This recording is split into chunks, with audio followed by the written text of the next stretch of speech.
Hello guys, welcome back to another video. It has been some time. Yes, I have been a bit busy over the last few years. Well, yeah, and currently I'm in my fourth year. I'm a stats major and I'm planning to go for a PhD. So I've been a bit busy with that, have been applying to colleges, but now I finally got some free time and thought, hey, I should make a video. Now, as a stats major, one of the coolest things which I've learned is how to sample from distributions. And now, so in this video, I'm planning to talk about three really cool sampling techniques for independent sampling. Now, those three techniques are: one is the inverse transform sampling, one is accept reject sampling, and one is ratio of uniform sampling. So, yeah, so now the inverse transform sampling is definitely the easiest sampling, and accept reject is generally the most useful sampling technique. And ratio of uniforms, if you use a sampling technique, you deserve to go to hell, because come on. But yeah, no offense, it's a pretty cool sampling technique.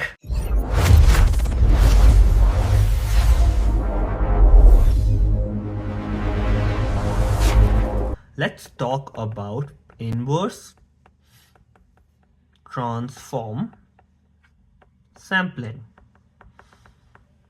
So this is the most simplest form of sampling. However, it has one small drawback. So let's get to that drawback. So the idea is that, let's say we want to draw x from a distribution f, and let's say the distribution f has a cumulative distribution function of f, capital F, where f of t is defined to be the probability that x is less than or equal to t, where x is drawn from f. Now, the problem with this, I did not get to that, shit. Never mind. Okay, so let's say we know how to draw from the uniform distribution, uniform 0 to 1, right? So now, if we know how to draw from uniform 0 to 1, we can draw from any distribution there is. So that is, let's just take that as a given. I'll make another video on how we can draw from that distribution.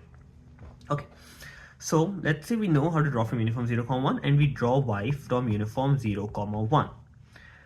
Now, if we equate x to be equal to f inverse of y, that value of x is a random sample from f. Now, this is very interesting, but this is pretty simple. Just take the inverse of the cumulative distribution function. The problem is that most of the times we don't have access to the cumulative distribution function in closed form. So taking the inverse of that is very hard, or not possible in general, because we generally have the distribution function or the density function of the distribution, which is basically small f, and capital F of t is defined as the integral from minus infinity to, this is in a one-dimensional case, of f of x dx, and this integral is not always calculatable in explicit form. So this is not very easy to do, but if we do have it in closed form, finding the inverse of that and getting a sample is very easy. So now, how does this work? Now, for this to work, we basically need to find the probability that x is less than or equal to some t, right?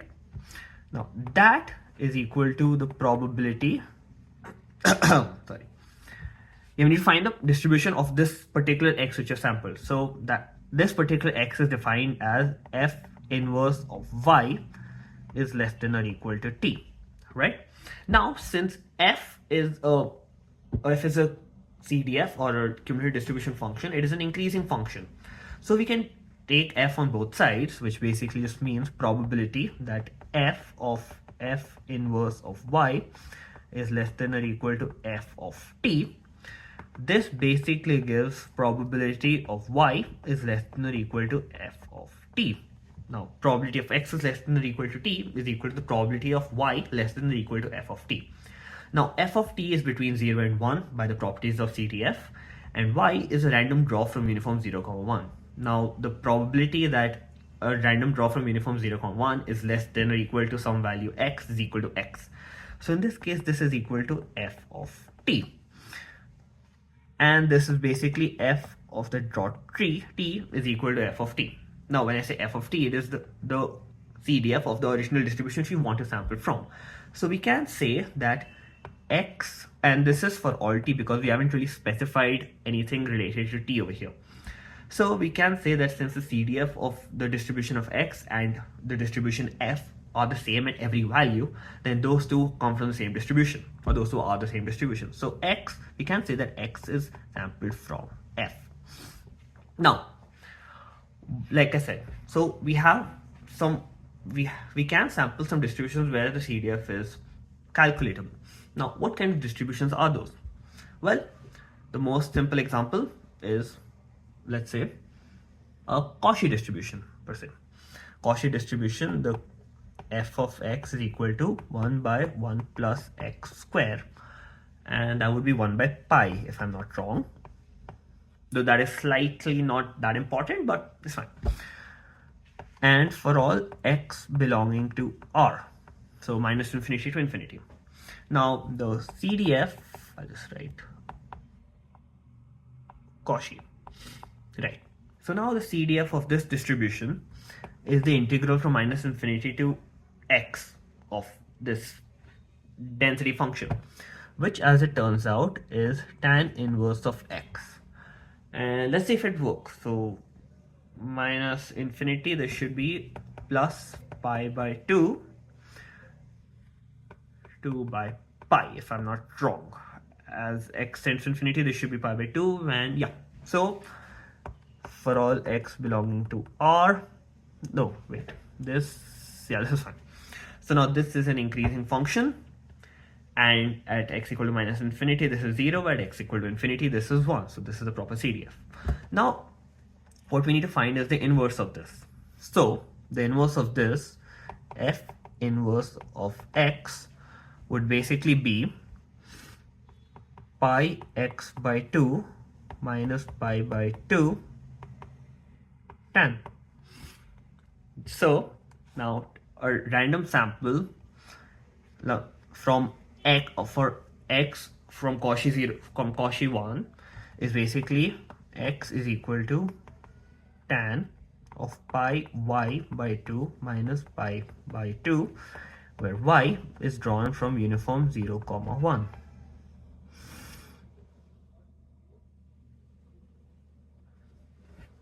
Now, one more thing we can look at is what is the most famous distribution we have? The normal distribution. Now for that, well, this would not really work, right?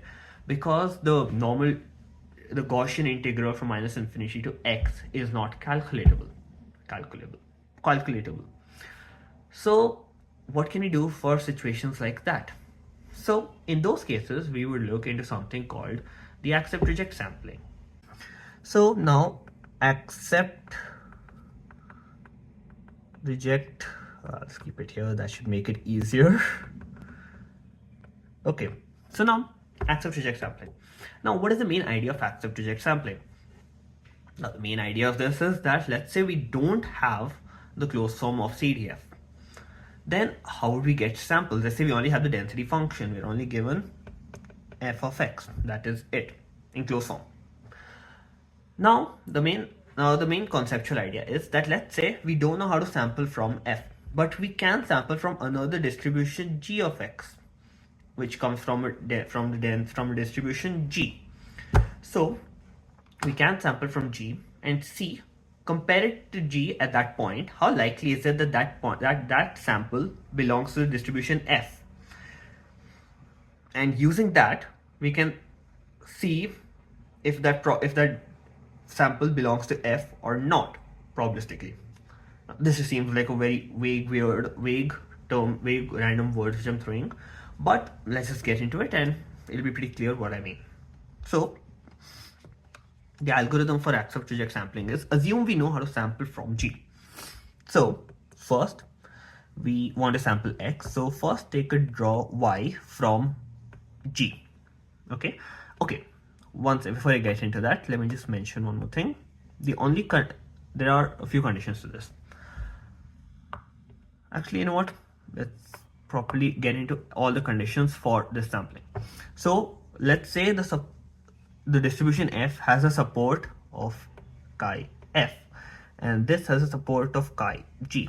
Now what is a support? Now support for, let's say there's a random distribution h.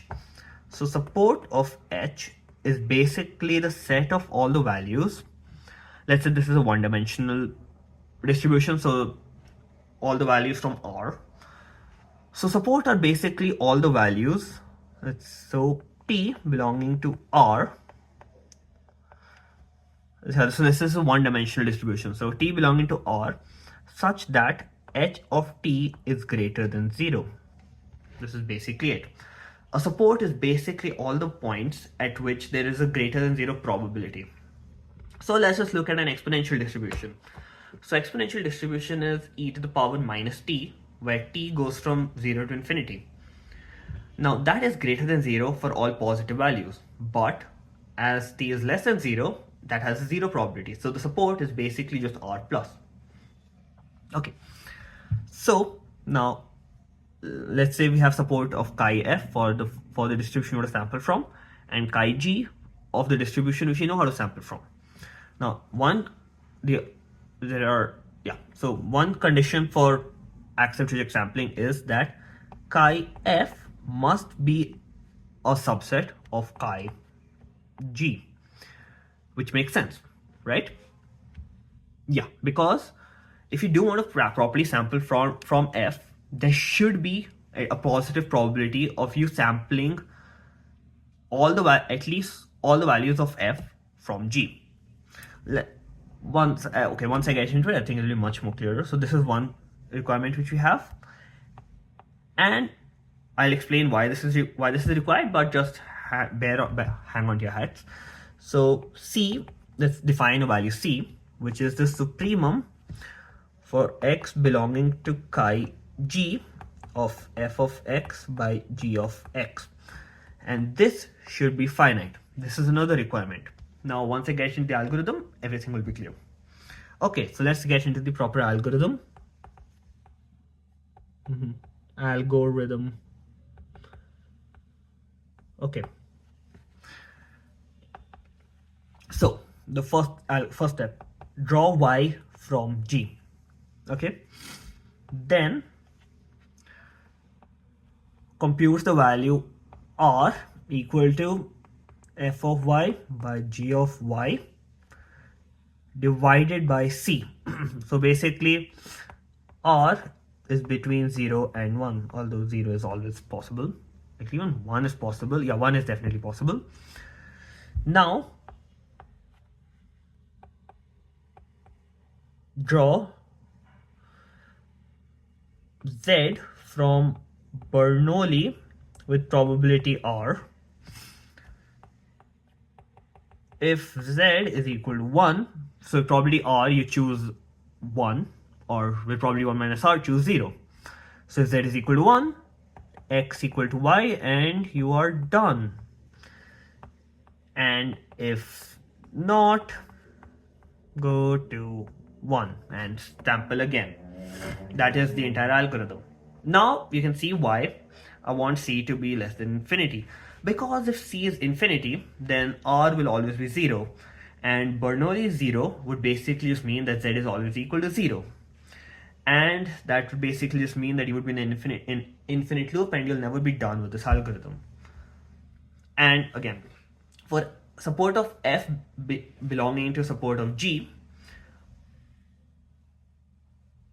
okay, so let's look at it.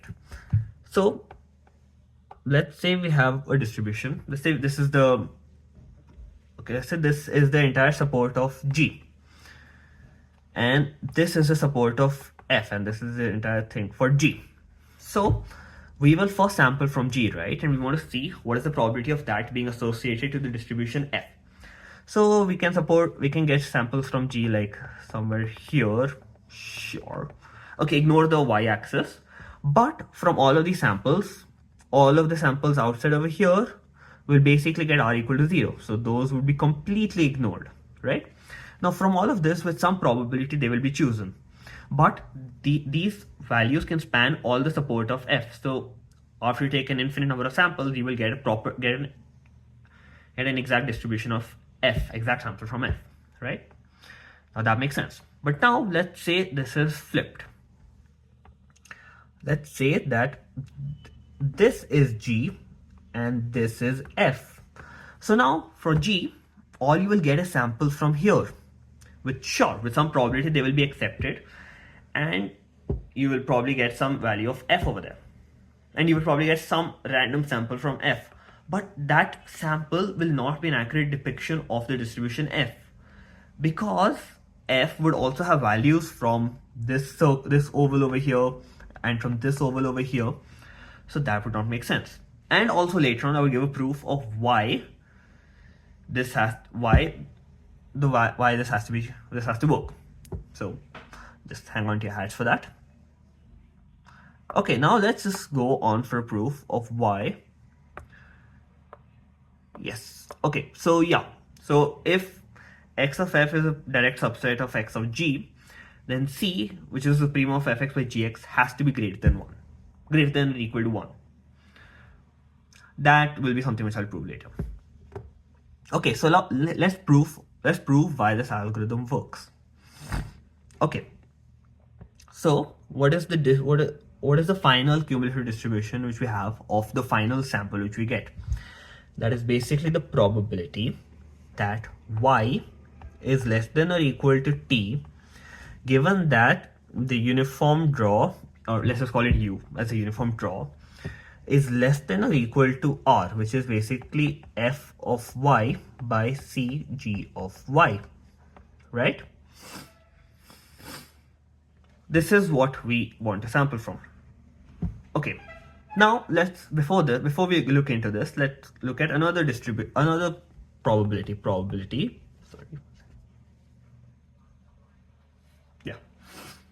that u is less than or equal to f of y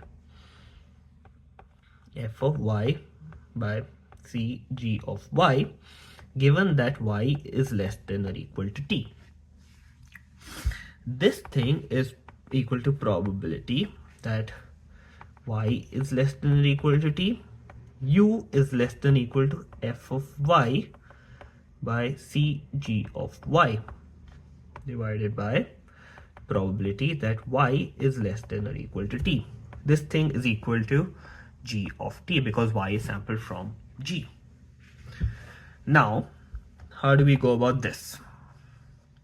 Okay, now I have not really done this proof, so I'm kind of just winging it. Let's see how this works.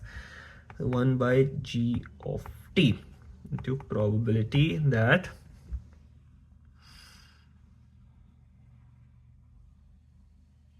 okay,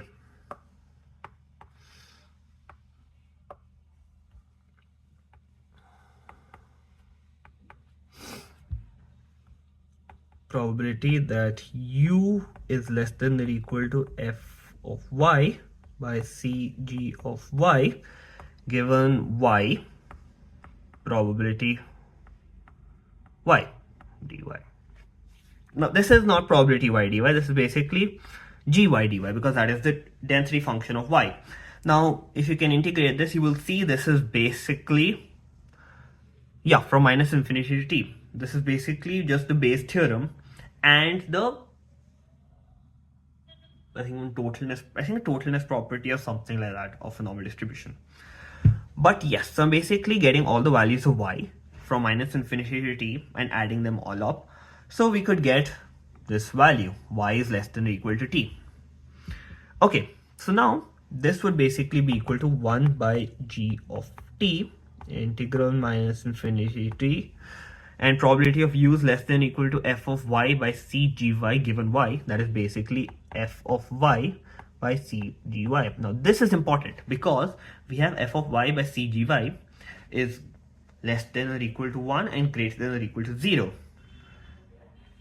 So if we could have it greater than 1, then probability uniform is less than that is equal to 1 and not fy by c gy. So that is why we needed to scale it to between 0 and 1. Now into g of y dy, and this cancels out, and this basically becomes 1 by g of t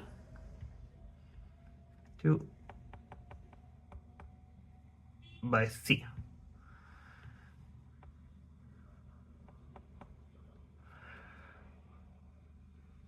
Wait a minute, something is off.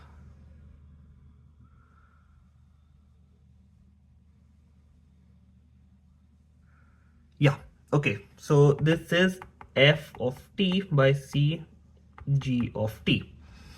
This is this value. Okay.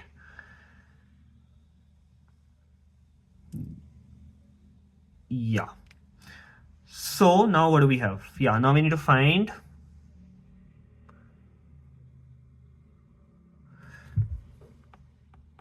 what all other values do we need to get this value. Probability y is less than equal to t given u is less than equal to fy by cgy. That is basically by Bayes' theorem. That is probability of u less than equal to this thing given y is less than equal to t into probability y is less than or equal to t divided by probability of u is less than equal to f of y by cg of y, right? And we have the upper value is basically f of t by c, gt into gt, that cancels out, divided by probability that u is less than equal to f of y by cg of y. Sorry for this terrible handwriting. Now, one interesting thing. We have that this is a conditional distribution on t, right? So, and the denominator is independent of t. So all we want is that the final scaling factor is basically f of t divided by some scaling factor c prime, right? For this CDF, given this uniform is less than equal to f of y by cg of my handwriting is terrible. So now we just need to find scaling factor such that this entire value is a CDF. Now since f of t is already a CDF, we just get that c prime is equal to 1. So we basically get that this algorithm does work. Probability of y less than equal to t given that uniform is less than equal to f of y by cgy is equal to f of t for all t. So this algorithm does give a proper sample from the distribution f. Now, how do we use this? Oops, sorry. Now let's say that we do want to let's say that we do want to sample from, let's say, a normal distribution. F of x is equal to 1 by 2 pi e to the power minus x squared by 2. Perfect. And we know how to sample from Cauchy. And again, what is the distribution of Cauchy? I think that would be 1 by 1 plus x squared 1 by pi, right? Now, what are the requirements? So the support of this is x belongs to R. The support of this is x belongs to R. So the supports are fine. This is a subset of R is a subset of R. Now, let's calculate the value of C. Supreme of x belongs to R.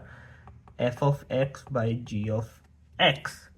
X by Nicky Jam and J Balvin from Geo Savan. That is our echo. Stop. Yes, that's the primum x belongs to R of pi 1 plus x square by root 2 pi, sorry, e to the power minus x square by 2. Now this is fine. Let's just get this out of there. Root pi by 2. And this is 1 plus x square e to the minus x square by 2. Now, how do we maximize this? So that would basically just give 2x e to the power minus x square by 2 minus x into 1 plus x square e to the minus x square by 2 is equal to 0. That's just the derivative of this, ignoring root pi by 2. Also, I'll try to prime over here. X is equal to x cube, or x is equal to plus minus 1. Okay, So now the supremum would basically just be equal to root pi by 2, c is equal to root pi by 2 into 1 plus x square into e to the power minus x square. That would basically be 2 into e to the power minus 1 by 2. So draw y from Cauchy 1. Now compute the value, what did I name that value? R, I think. R is equal to, so that should be 1 plus x square into, yeah, that should be 1 plus y square e to the power minus y square by 2 divided by 2 e to the power minus 1 by 2. And you can just draw from the uniform sample, or uniform 0, 1. Oh, sorry. If u is less than or equal to r, you are done. That value of x is equal to y is from normal 0, 1. If not, try again. So that was that for accept reject. Pretty simple sampling. Okay. Yeah, now to prove that c is equal to supremum x belongs to support of g, fx by gx is greater than or equal to 1 always. So how do we do that?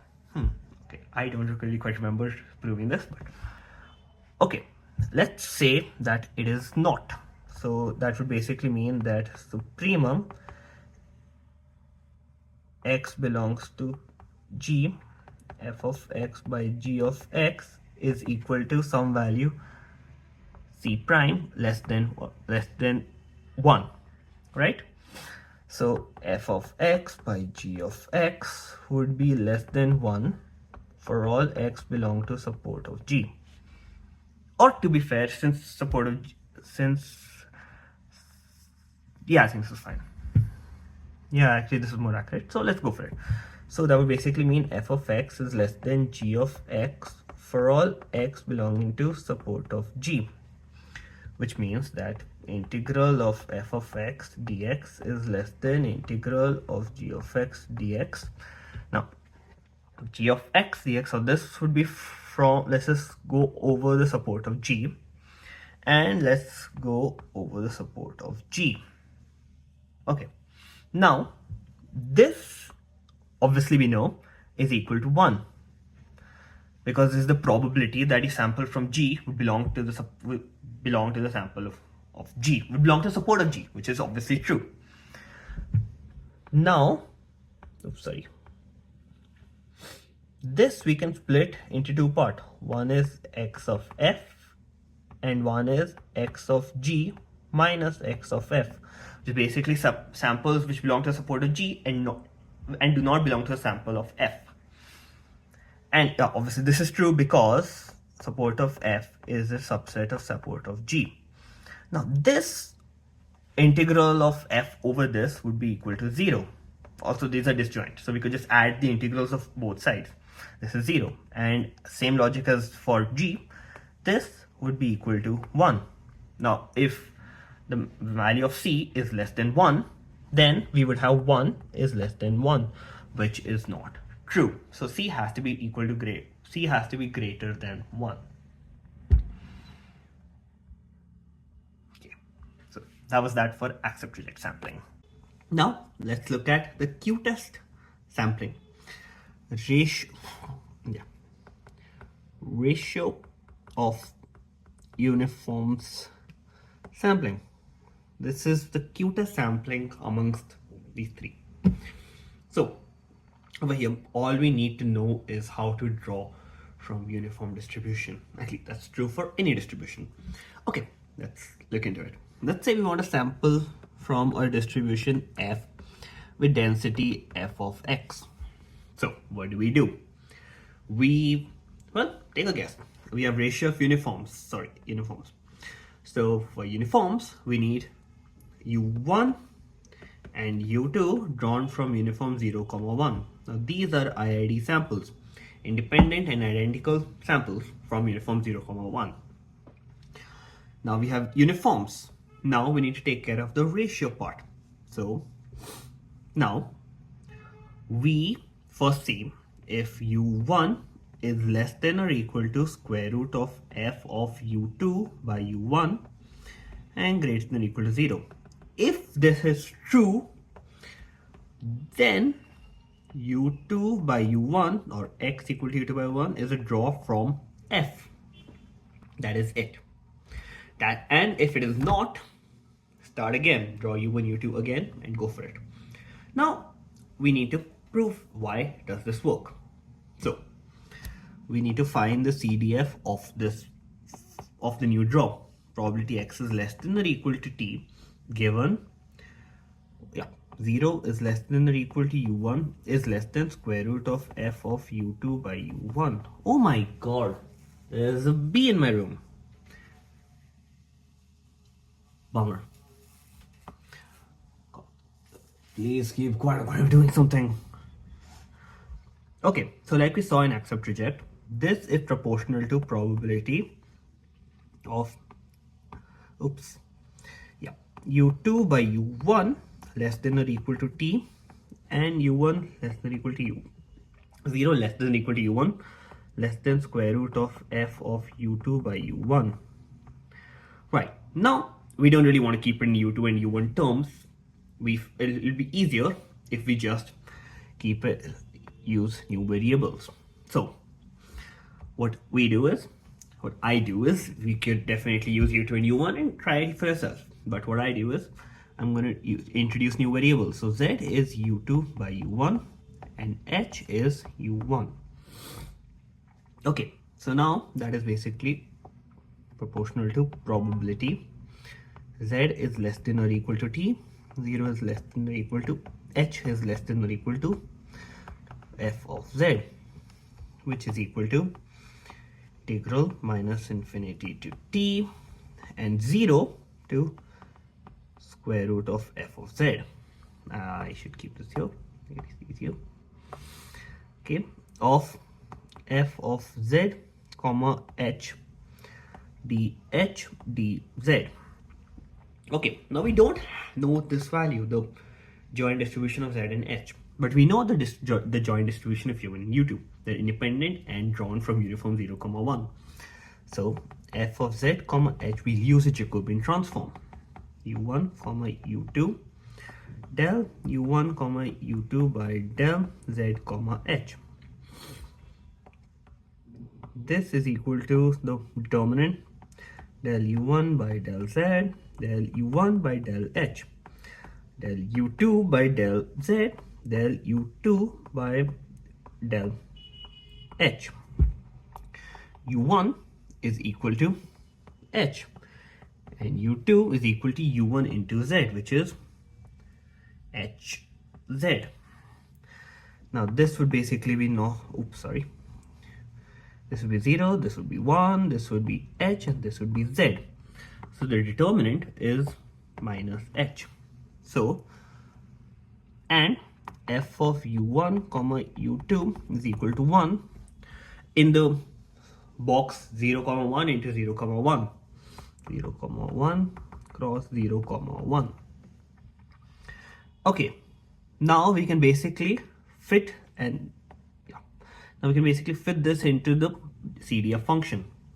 So we basically have the CDF function is proportional to 0 to square root, should really work on my writing skills here. Square root of f of z minus infinity to t of h dh dz. This is proportional to minus infinity t h square by 2 0 square root f of z dz, and this is proportional to minus infinity to t of f of z dz, and this is f of t, or the CDF is proportional to f of t, which means that the CDF is equal to f of t, like discussed in accept reject. And that is how you sample from the ratio of uniforms. It is so beautiful. It is so cute. Okay, so those were 3 really cool sampling techniques which I wanted to talk about for independent sampling. I will definitely make a new video on how to sample from the uniform distribution, because all of these sampling techniques required drawing from the uniform distribution. And without that, well, if you don't know how to sample from the uniform distribution, then sampling from other distributions is impossible. Although a case can be made that if you know how to sample from any one of the distributions, you could sample from all the other distributions. Just using that distribution, sample from uniform, and again, same technique. So that was all I had for this video. If you enjoyed it, please like this video, share this video, comment on this video, and subscribe to my channel for more fun maths and stats content. And I really hope to see you again for my next video whenever I make it. Thank you.